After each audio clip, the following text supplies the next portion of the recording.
Well, welcome back, Melissa Liera of Journey Out of the Bottle. Thank you so much for joining me again.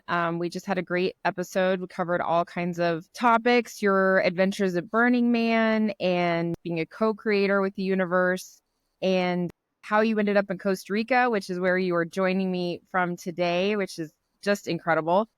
And so I wanted to dig in a little bit more into the specifics, like kind of the steps on what does it take to manifest the life that you want, and really the things that you've learned on this process. Like I remember at one point you told me you didn't understand it in the beginning, but now looking back, you knew there was no other way that anything could have happened except for the way that it did, because everything that you learned, even though it seemed completely random, was actually taking you to the next step.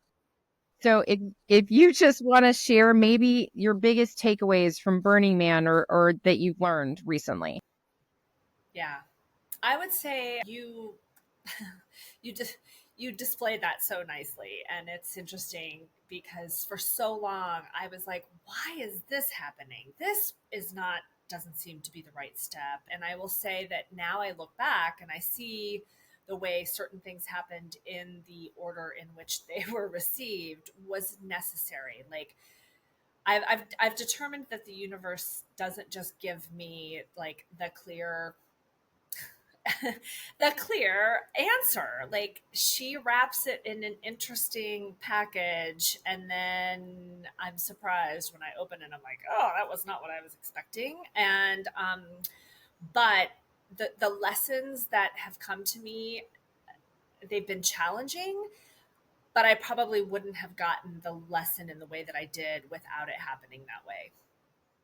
Right. Because when I stopped drinking, I truly thought, okay, this is it. I just get to now move on and like, and it's like, no, it's like I truly believe it was spiritual bypassing, and no, you got to go back and do some of this other work. I didn't even realize that I had to do this, and it was like, turns out I did.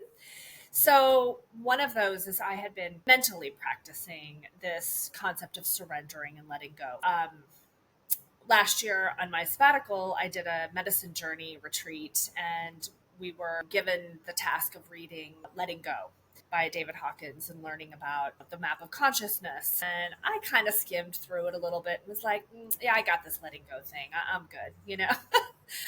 And Yep. that concept really, like, became front and center, that I had not truly let go. And letting go has been such a terrifying place of being for all of us, right? Like we have all of these safeties built into our lives, but I hadn't really truly surrendered and let go into this new space. It was purgatory. And neither one was really Mm-hmm. working or fitting and feeling right. So once I finally surrendered and was like, I'm just going to follow my heart, I'm going to follow what my gut, my sacral tells me. And I'm going to see what happens. I'm going to do this true human design experiment and fuck it. this is Right. this is what I have to do. And since then, I have a sense of peace inside of me that I've never quite felt. And I realized the other day in one of my massive epiphanies that manifestation is intuition. And following your intuition and your gut knowing, and even though you don't know the answer or you don't know what the next step is, or it might be terrifying in the old way of doing things, my knowing is it's giving me this idea for a reason. Like it's not just coming out of nowhere for no reason. And my journaling practice has been doing this for me for many years. I would just write things down, like the letting go and surrendering, like that. I've been writing that for years. But once you start actually practicing these concepts, that's when it really starts to take hold. And that's when the manifestation starts to become real. And for me, it hasn't even been about specifics. I used to try to be specific, like I want this, this, and this, and I want it in this color. And, I was told, oh, be specific. And then at the end of it, a friend of mine would be like, and right at the end, say, or something better. And so now my journaling and my manifesting has really changed its course in that I'm not specific. I'm what I'm asking for is to reveal to me how to do this myself, to find it in myself, and basically to build up this relationship and rapport with the trust and the compass and the knowing that I have within me. So after I decided to truly surrender and, go into this experiment, I kept asking the universe, like I would speak it, like, reveal to me what needs to be healed. Reveal what needs to be healed. And she did. She started revealing stuff to me very quickly. And it was like, whoa, I didn't even know that that was there. Thank you. Now I can dig into that. And then I started building trust with myself and really tapping into this intuition. And then, like, okay, well, that doesn't make any sense, but I'm going to follow it anyway. And just really checking in. And that is where I think the magic is happening for me. And all of the other meandering pathways that I have gone down over the past years, it's like little bits of me. That seems a little risky, but it kind of feels right now. It's like I've been forced into doing it all the time, not just testing the waters and dipping my toe, but truly doing it. And Journey Out of the Bottle, like, I've had this idea since last December. It came to me very quickly, but I had more stuff that I had to work out within me before I really truly brought this to life. And I'm starting to see that now, that the only rush here is that if I'm not doing what I know is the full scale or breadth of what this program will bring, I'm blocking it from being available to who is seeking it right now. So that's my rush. That's my motivation, is that this program, I know that it holds so much value for helping others to not just give up alcohol, not just live an alcohol-free life, but to do this, to believe in yourself, to reestablish that trust with yourself. And when you have alcohol in your system, it blocks you no matter how hard you try. Like, I was putting in a lot of effort and a lot of work and commitment and devotion to breaking out of that old mold, and I could not do it with that block of alcohol. So raising consciousness, that's empowerment to me. And if there are empowered women out there who are living their full potential, this world will be different. And I want everyone to feel like this. Right. Yeah. It sounds like steps people can take if they're listening and they really want what you have been able to learn. Kind of walk through some of the things that I was hearing that you've done, because at least Oh, where yes. I started on my journey was I wanted to know, like, what do I do?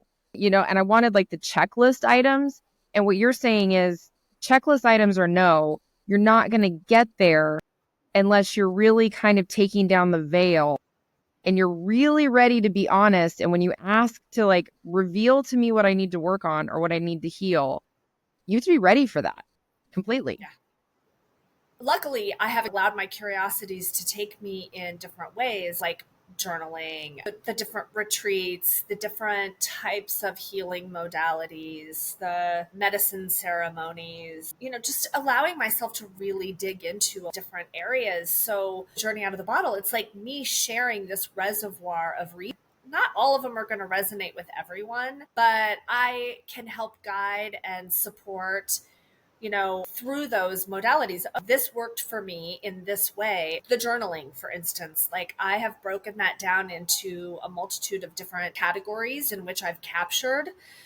My journaling went from literally writing down in a notebook to using my iPhone notes to using Otter AI so that I go back and listen to my journaling. It allows that stuff to integrate even farther. So I'm sharing that with everyone. Like, this is how I do it, pick and choose if it works for you. And so that's just one, part of the toolbox of Journey Out of the Bottle, is for me to share everything that I've learned and practiced on my own. And, I'm going to offer a concierge service where I can create a very curated package of, well-being. It's not just about, not drinking. Like I said earlier, it's about like surrounding ourselves with blissful healing, loving ways in which we nurture ourselves. And I just happen to do a lot of it. So I can curate what's right for you in your healing journey and be there to guide and support you, which is part of my coaching.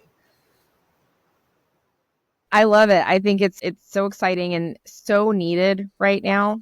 It just feels like energetically a lot of people are struggling a little bit. So I think that this is beautiful, and I would love to keep checking back with you and see where you are in the process. Okay. So one thing I wanted to touch on in terms of manifesting and how you have these really interesting things come up in your life. I did centerpieces for a gala for Compass Rose International, but I wasn't able to go to the gala this year. And lo and behold, you ended up there. How did that Yeah. happen? Yeah. On my ride back with David Lee in the RV, he was saying, "You really should be at this gala." And I was like, I can't commit to one more thing financially and the timing. I just don't even know where I'm going to be at that moment in time. And he was like, "All right, well, I think you should be there. So if you can make it happen." And then I committed to a medicine journey on that same night. I was going to help my friend Sid and, I stayed with her a couple nights. That was actually where I started my whole delve into psychedelics, was at her house and with her. And I thought, oh, how perfect for me to be going off into this new chapter into the jungle, doing a medicine ceremony and being able to help support her. And at the last minute, David reached out to me and he's like, "We need volunteers for the day of. And if you can volunteer, then, you know, you should be here." And I was like, all right. The long and short of it is that, okay, this keeps coming to me. There's a reason I need to be there. And I put, some things in play, and I was released from my commitment, and I decided to go. And the funny thing is that I had not packed these two formal dresses that I had. I was like, I don't really want to pack these. I don't know where I'm going to put them. I might donate them. I think you should have them, actually. And then I was like, oh, perfect. I have something to wear. So I went and I volunteered and I spent the day helping set it up, and then got to participate in the dinner. I was sitting at a table with people I knew, but also complete new people. But I knew so many people at this gala. And there were two things that happened for me that evening. And I will keep the specifics personal, but I will say that it became apparent to me very quickly as to the reason why I was there, where it could be construed as a very undesirable thing, where I felt myself going into a victim state, or oh, why is that happening? Just less than or lack. And I got to practice that night and sit through it and not let it derail me. I was able to be aware of it very quickly, and I was like, oh, that's interesting that that's happening. And I have two choices here. I can continue to allow the night to just unfold for me, or I can drop into that, why did that happen to me, and be completely um, distracted and not present with everything else that was happening for me. And this, at Burning Man, there was something that happened to me. It it was an attack on my character. And I could allow myself to get into a tizzy and feel defensive, or I could, also stand my ground and remain poised and dignified. And one of my idols is Ruth Bader Ginsburg. And the way that she was like, don't ever let them see you angry. And I'm misquoting her. So I just know it's something to the effect of like, always remain in your dignity and your poise. Because once you show anger, it creates a different vibe. And then you basically are turning people off. Um, so in essence, some of the massive life lessons in in this past month, right? It's provided me with real life opportunity to be aware of how I want to show up, especially as it relates to Journey Out of the Bottle.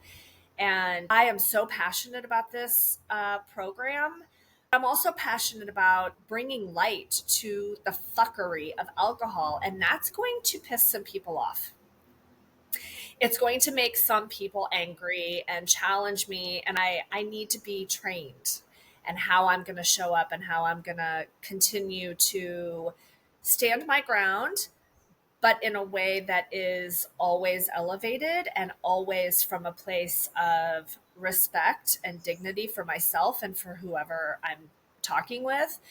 I can have my belief and my opinion, my passion, but not get flustered and get out of sorts about it. And so I feel like it's fun to see now that I'm getting to practice these things before I put myself out there in this spotlight to be potentially scrutinized on the way in which I'm approaching this program, which is the opposite of 12-step programs, which is the opposite of disempowering notions of sobriety. And I need to be able to really stand my ground in that, and I'm glad I got to practice that.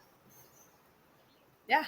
It's time for us to start questioning some of it's time for us to start questioning some of these norms. They're not normal at all. Some of the silliness and the lack of freedom that has been pushed upon us in so many ways. I'm here just to question that. Like, you don't have to believe it, but let's ask ourselves the questions before we just go along with the herd.